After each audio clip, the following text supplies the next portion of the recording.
পৃথিবীতে এমন কিছু যুদ্ধযান বানানো হয়েছে যেগুলো দেখতে ভবিষ্যতের মতো। কাজের ধরন এতটাই অদ্ভুত যে সেগুলো যুদ্ধেই পাঠানো হয়নি। আজ বলবো দুনিয়ার সবচেয়ে বিচিত্র যুদ্ধযানগুলোর কথা, যেগুলো সত্যি বানানো হয়েছিল কিন্তু বাস্তবে কোনো যুদ্ধেই অংশ নেয়নি। Hiller flying platform, America. একটা ছোট গোল প্ল্যাটফর্ম, নিচে ফ্যান লাগানো, আর একজন সৈনিক দাঁড়িয়ে সেটা চালাচ্ছেন। এটা কোনো সিনেমার দৃশ্য না, এটা সত্যি। এই যন্ত্রটার নাম ছিল হিলার VZ-1।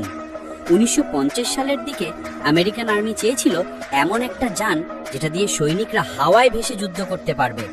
এই যান 16 ফুট পর্যন্ত উঠতে পারত আর চলতো মোটামুটি বাইকের গতিতে। কিন্তু ভারসাম্য ঠিক রাখতে কষ্ট হতো আর সৈনিকদের জন্য ছিল বিপজ্জনক।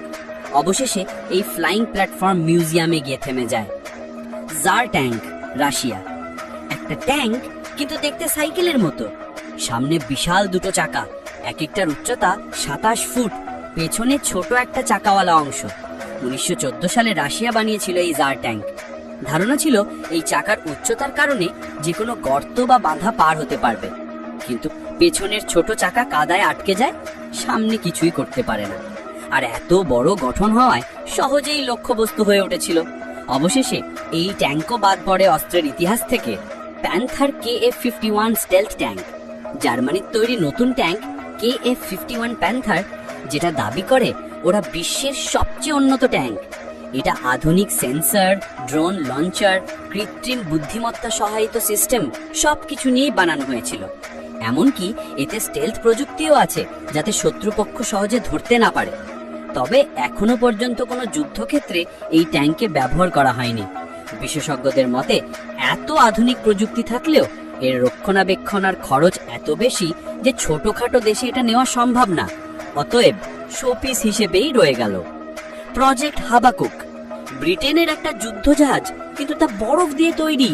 দ্বিতীয় বিশ্বযুদ্ধের সময় ব্রিটিশরা ভাবলো এত বড় বড় লোহার জাহাজ বানাতে খরচ বেশি, বরং বরফ আর কাঠ মিলিয়ে বানালেই সাশ্রয়ী হবে। এই প্রজেক্টের নাম ছিল হাবাকুক। তারা কানাডার হ্রদের উপর বরফ দিয়ে প্রোটোটাইপ বানিয়েছিল, প্রায় 60 ফুট লম্বা।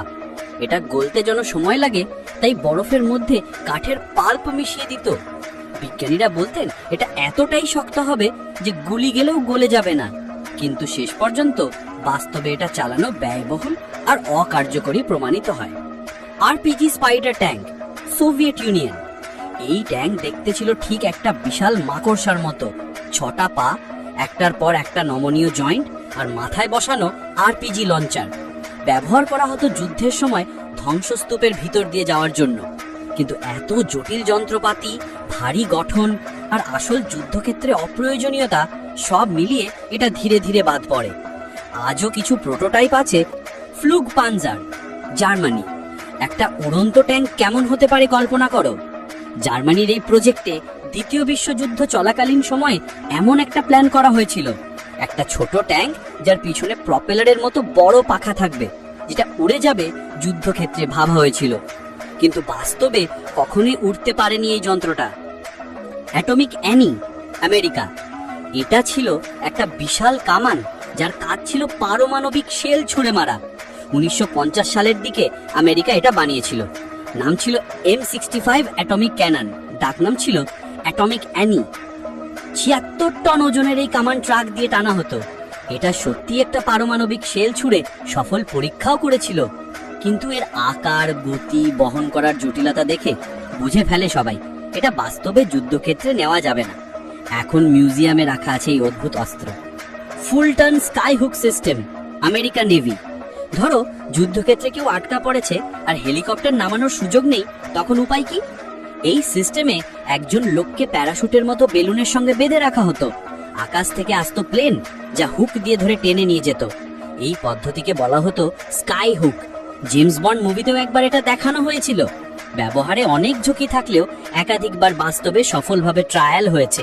তবুও নিরাপত্তার কারণে এটা ব্যবহার হয়নি আর। Sea shadow, America navy. এই জাহাজটা দেখে মনে হবে কোনো সায়েন্স ফিকশন মুভির দৃশ্য। একেবারে ফ্ল্যাট, কালো রঙের, রাডারে ধরা পড়ে না এমন ডিজাইন। এটা ছিল স্টেলথ যুদ্ধ জাহাজ। 1985 সালে তৈরি হয়েছিল, কিন্তু কখনোই প্রকাশ্যে যুদ্ধ করেনি। এর ডিজাইন পরবর্তীতে কিছু আধুনিক যুদ্ধজাহাজে ব্যবহৃত হলেও সি শ্যাডো নিজে কখনো যুদ্ধে যায়নি। Kettering Bug, America. এটাই ছিল পৃথিবীর প্রথম ড্রোন বোমা।